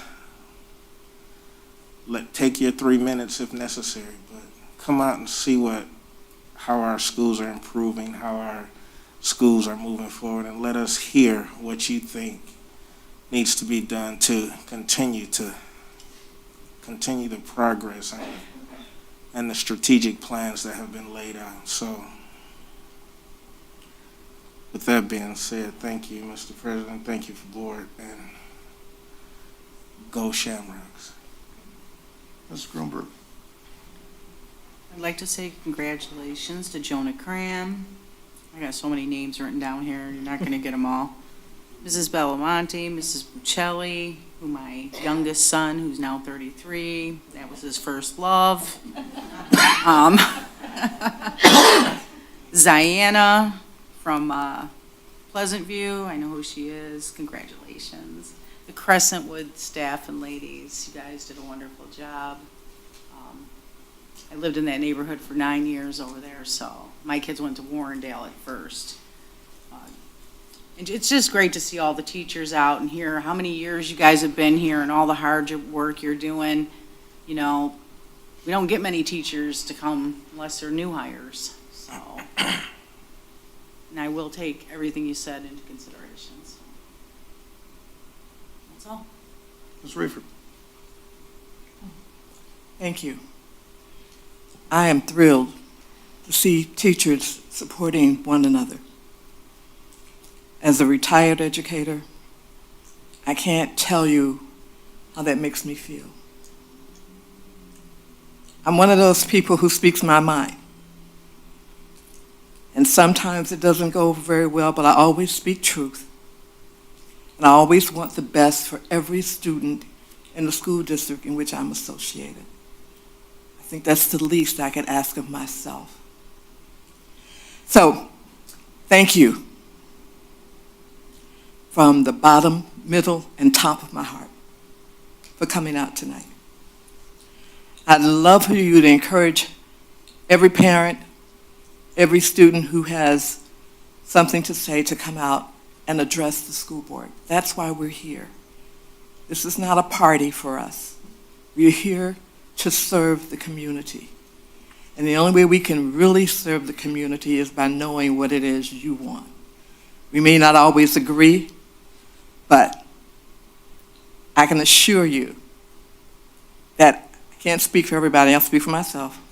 I will always do what's right, what's in the best interest of everyone. I really appreciate that. And I want to thank, congratulations to Jonah, and all those students who are accomplishing to their very best ability. That says a lot about student accomplishment. It says that there are teachers who care, administrators who care, and school districts who care about the students that are in their district. And I really, really appreciate that. Thank you. Mr. Roscoe.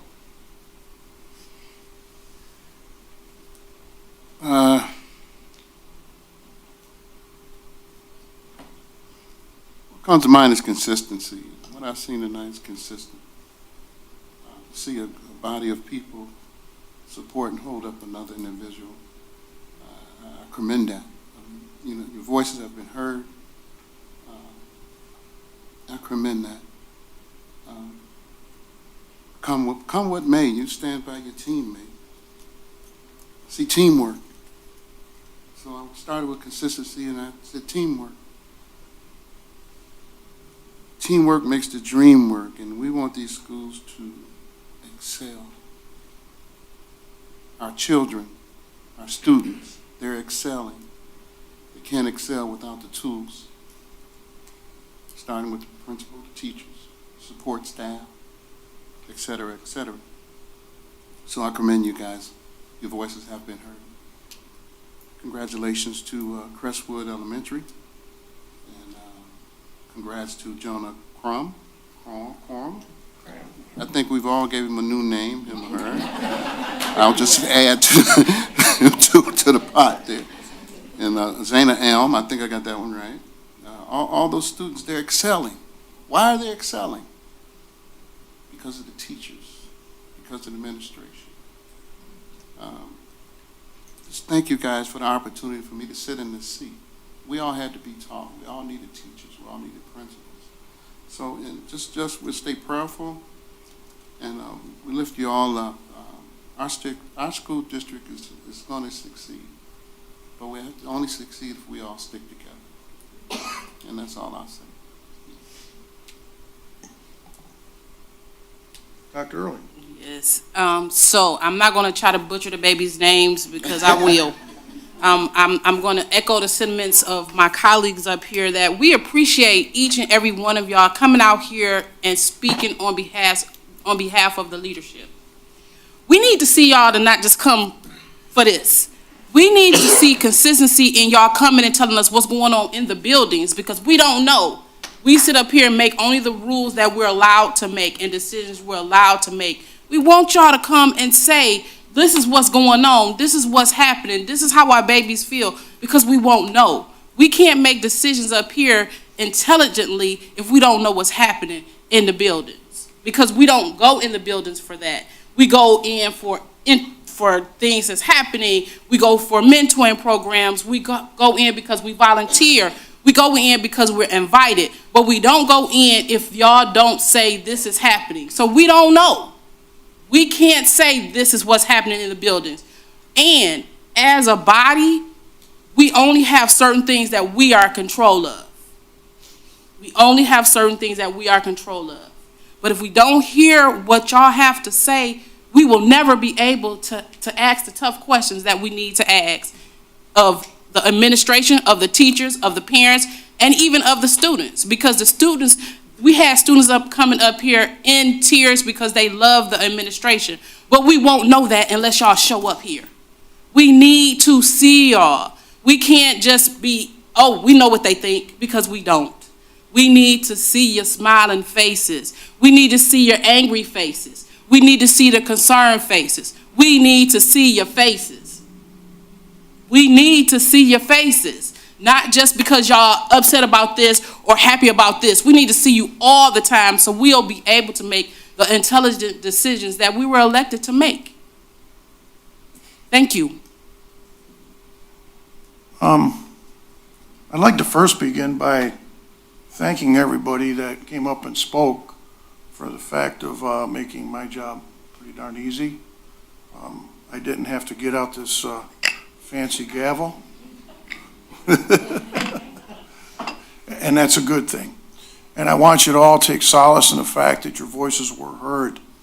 Regardless of what the future brings to any of us in the room, your voices were heard. And I think it's pretty telling that it sounds like most of the board says we want to hear more voices. The more voices we are, the better we can do our jobs, because then we know what's going on as well too. Okay? You have to remember though, we are a 30,000-foot view. We hire our superintendent and our administration to take care of the daily affairs of the school district, okay? And we don't want to get down and micromanage, because then we make their job difficult, which in turn makes your job much more difficult. Because could you imagine what it would be as if there was, besides the superintendent you had, if you had 7 other bosses up here telling that person what to do? That just would not work, okay? So, as far as any votes that have taken place, the votes have taken place at this point because there's a process that has to be followed. Regardless of what decision is made, a process must be followed legally by the law, okay? So on the previous vote that we held, we were following the law. We had to make that decision at that point. That is not a final decision. And I think if you talk to your union leadership, you'll understand that within the process, it is something that we had to address at that time, okay? So your voices are heard. Take solace in that fact.